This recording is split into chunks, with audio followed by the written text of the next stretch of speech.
की और अंत समय में आई और जे याद पहले आए जाती तो होती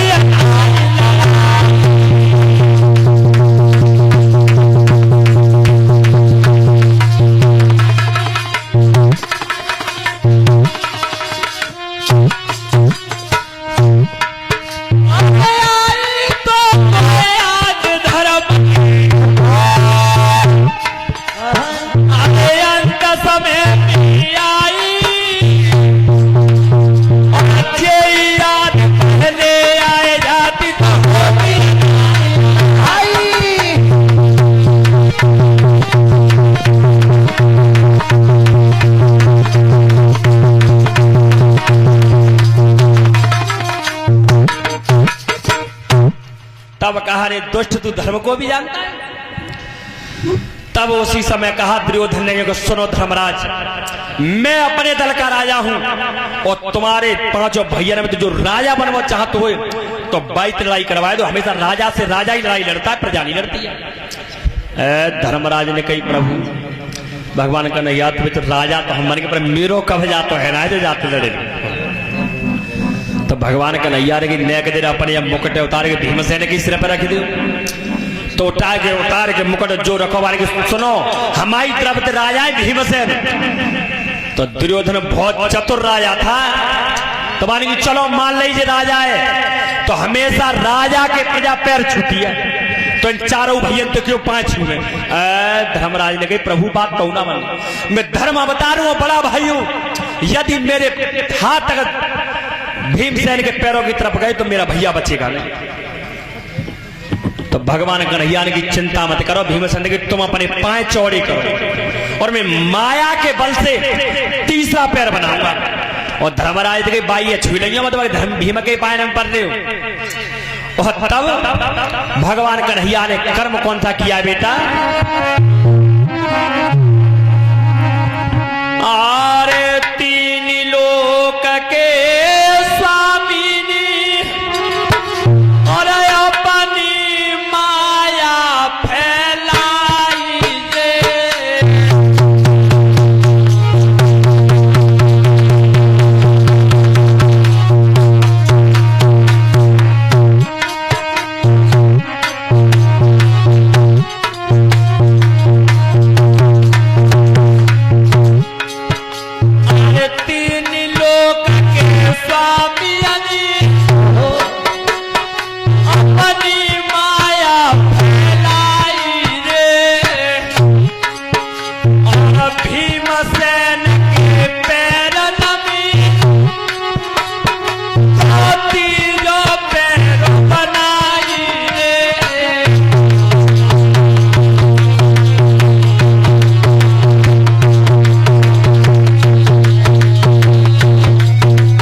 पर वो एक बात तो बताया भीम के तीर पा के मते भाई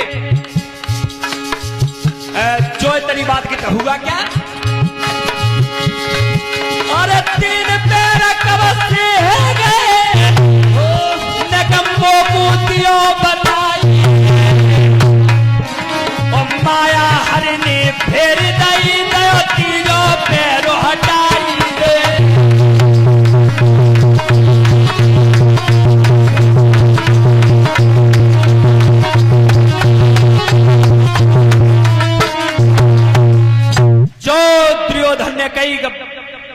प्रभु जे बात तो मैंने मान ली, पाए छूले पर वो एक बात बजा, भीम के 3 पाए कब आ गए? तो भगवान कन्हैया ने कही कि बताइए कहाँ है? इतनी देर में माया थी हट गई। जब दोनों में युद्ध निश्चित हुआ और जब लड़ाई लड़ रहे और तब हुआ कैसे बेटा सोनू? अरे तो वीर लड़े हटे हटके,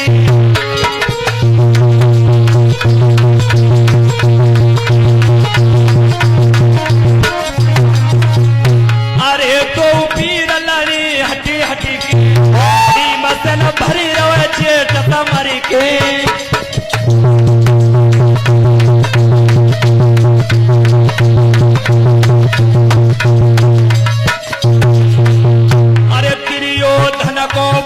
झपेटा और आंधी जैसे ले तो लपेटा,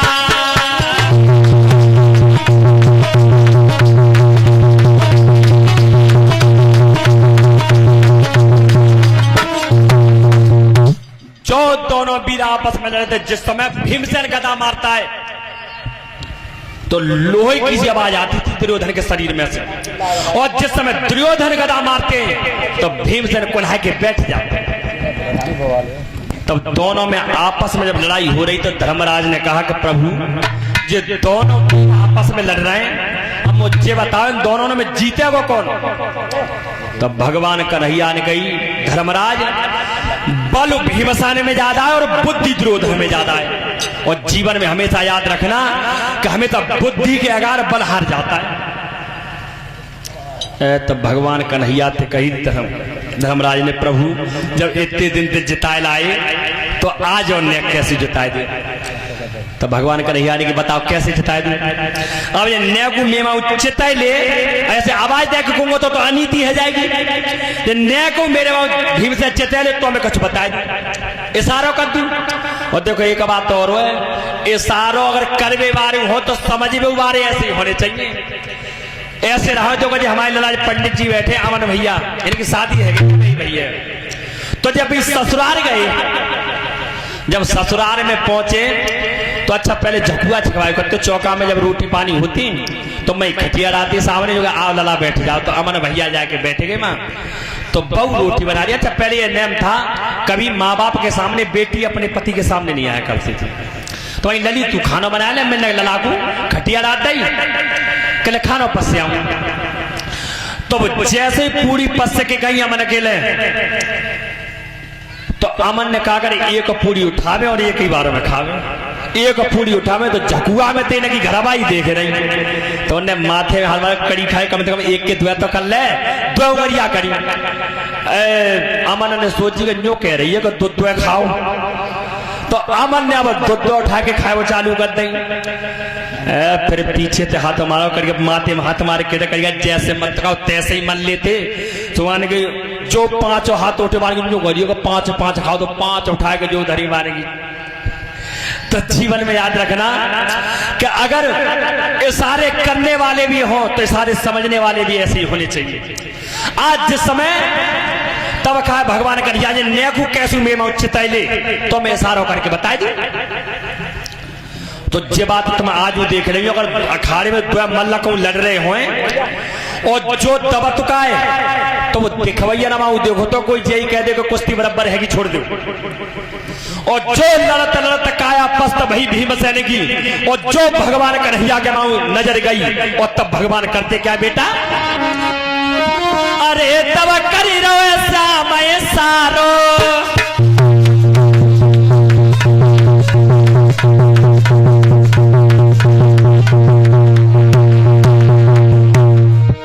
अरे तब करी रहो श्याम सारो, और तायो हाथ जांग में मारो।